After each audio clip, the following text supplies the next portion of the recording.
Ողջույն հարգելիները, շնորհակալություն եմ հայտնում, որ միացել եք մեզ Արարատ Աստվածաշունչի առաքելություն։ Այս չորեքշաբթի օրվա սերտողությունը սիրով ձեզ մատուցում ենք, սովորեցնելու ենք առակների գրքից, շարունակում ենք մեր ընդհանուր ուսումնասիրությունները չորեքշաբթի օրերը առակների գրքից, 10-րդ գլուխն ենք սովորեցնելու 15-ից 16 համարները։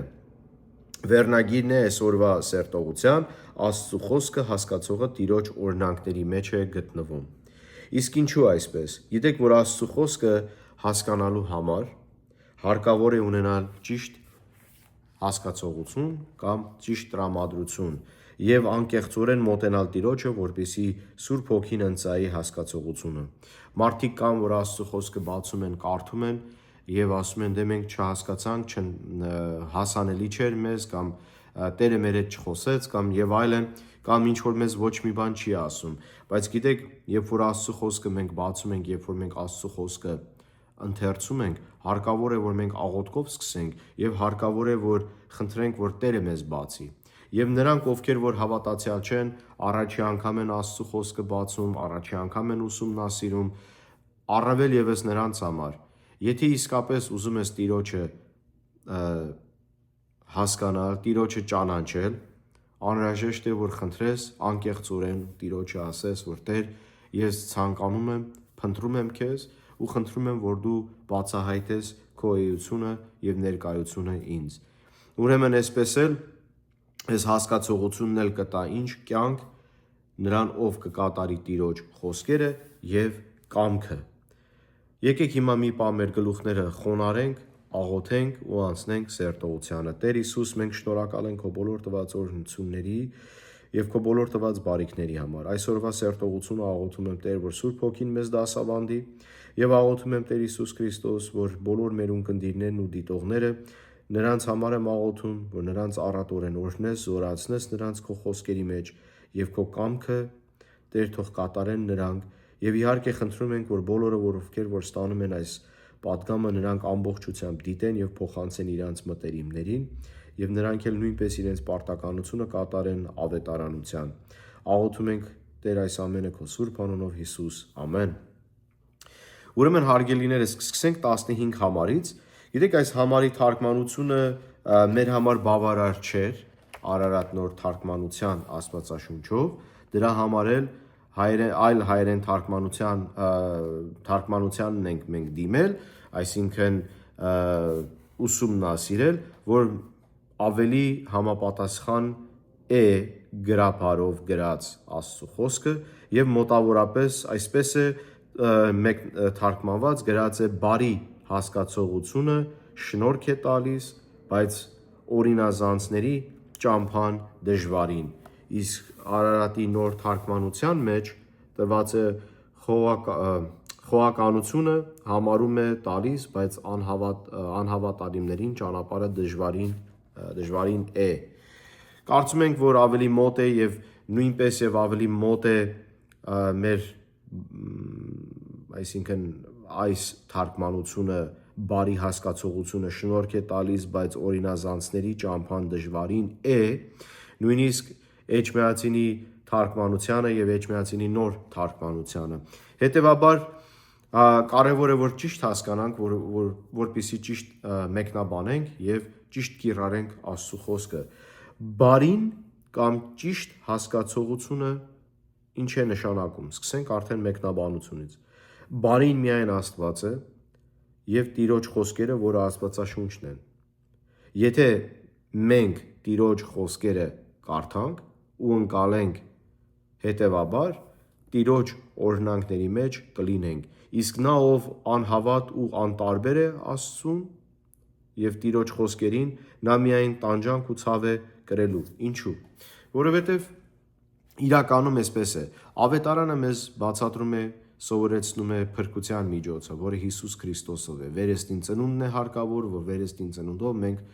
փրկություն ունենանք։ Իսկ մնացած գրքերը, նամակները նոր կտակարանի մեջ հավելում են մեզ այդ բացատրությունը, հատկապես Հռոմեացիներից 10-րդ գլուխ 9-ից 11 համարները։ Ասում է հավատալով արդարացած ենք, իսկ բերանով էլ խոստովանում ենք փրկության համար, դավանում ենք մեր հավատքը։ Եվ 11 համարի մեջ էլ գրված է, ով որ հավատա կփրկվի։ Ուրեմն իրականությունը այսպես է. երբ որ մենք ընդունում ենք Հիսուս Քրիստոսին, մեր սրտում նախ եւ առաջ փոփոխություն պետք է լինի, ապաշխարության պետք է գանք։ Եվ երբ որ ապաշխարության ենք գալի, այն ժամանակ մենք արդեն վերստին ծնունդ ենք ունենում։ Այսինքն մեր հին մարդը մենք թաղում ենք, դնում ենք դեպի մահ եւ վեր ենք կենում որպես նոր մարդ, ինչպես խորհրդանիշն է եւ օրինակն է Հիսուս Քրիստոսի հարությանը եւ իհարկե ջրով մկրտությունը։ Խորասուզվում ենք ջրի մեջ, վեր ենք կենում որպես նոր մարդ։ Եվ այստեղ ինչ է նշանակում դա։ Նա ով Աստծո խոսքը ընթերցում է եւ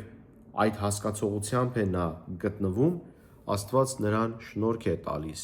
իսկ այդ շնորհքն էլ կյանք է։ Իսկ նա ով չի ընդունում Աստծուն, չի հավատում Տիրոջը, պարզապես ապաշխարություն չունի, պարզապես փրկություն չունի եւ փրկություն չունեցող անձնավորությունն էլ դեպի կործանման է գնալու, որովհետեւ բոլորս գիտենք, կամ եթե ոչ, բացատրեմ, որ անհրաժեշտ է մենք Հիսուս Քրիստոսին ընդունենք։ Եթե չընդունենք Հիսուս Քրիստոսին, եթե չապաշխարենք, եթե չընդունենք նրան որպես Տեր եւ Փրկիչ, մենք հավիտենականությունը Աստծո հետ չենք անցկացնելու, այլ մեր տեղը դժոխքն է։ Բայց երբ որ մենք ընդունում ենք Հիսուսին եւ վերստին ծնունդ ունենք, նոր մարդն ենք մենք Հիսուսով, արդարացած Հիսուսի սուրբ այրունով, այն ժամանակ մենք փրկություն ունենք։ Ու այսպես էլ առակները մեզ սովորեցնում է իմաստությունից, ու գլխավոր իմաստություն այն է, որ Աստծո վախն է եւ Աստծուն ճանաչելն է, Աստծուն ընդունելն է։ Սա է իմաստը 15 համարի։ Իսկ 16-րդ համարը կարող ենք մենք շարունակել Նոր Արարատ թարգմանությունից, գրած է ամեն մի խորագետ մարդ ճանաչողությամբ է գործում, բայց անմիտը հիմարություն է տարածում։ Լավ, սա ինչ է նշանակում։ Իմաստուն իր բոլոր քայլերը երկար չափում ձևում է եւ նոր է կատարում։ Սա հատկանիշն է արդարի, այսինքն այն մարդու, որը իսկապես ապաշխարած է եւ Տիրոջ Աստծո զավակ է դա համարվում։ Արդարը փնտրում է Տիրոջ կամքը եւ օր ու գիշեր Աստծո խոսքի մեջ է նա։ Եվ քանի որ ուղղությունը Աստված է, նա նաեւ փնտրում է իմաստություն Աստծուց։ Խնդրում է Տիրոջը, որ Տեր տուր ինձ երկնային իմաստություն եւ հոգու պարգև իմաստություն, որպեսզի իմ բոլոր քայլերը քեզ հաճելի լինեն եւ ես լինեմ խորագետ, ինչպես որ Քրիստոս է մեզ կանչում, որ մենք լինենք։ Սակայն անաստվածը իր կիրքերին կամ կիրքերով է շարժվում, տրամադրված դրանց, ասենք ավելին Հռոմեացիներին 1:28 համարում գրած է. եւ քանի որ չփորձեցին իրենց մտքի մեջ Աստծուն ունենալ, Աստված նրանց մատնեց անարգ մտքերի։ Ուրեմն հետևանք կա մեղավոր կյանքի մեջ ապրելու համար։ Անաստվածը, անհավատը իր միտքը պղտոր է եւ ոչ առողջ։ Հիմա սա մեր համար ինչ է ընդհանուր նշանակում։ Ընդհանուր առմամբ այս երկու համարները հաստատում է Աստծո խոսքը եւ մեզ խրախուսում է հաստատուն լինել Տիրոջ վրա ու ընդունենք Հիսուսին որպես Տեր եւ Փրկիչ։ Հիսուսին ընդունելով եւ Տիրոջ խոսքերի վրա հիմնվողը կպայծառանա ու կլինի փայլուն մարդ հոգևոր։ Ուրեմն այսպես շարունակեք Աստծո խոսքը կարդալ, սովորել եւ աշակերտվել Աստծո խոսքով։ Աղոթում եմ, որ այս պատգամը ձեր համար օրհնանք էր, Աստված ձեզ առատորեն օրհնի։ Ամեն։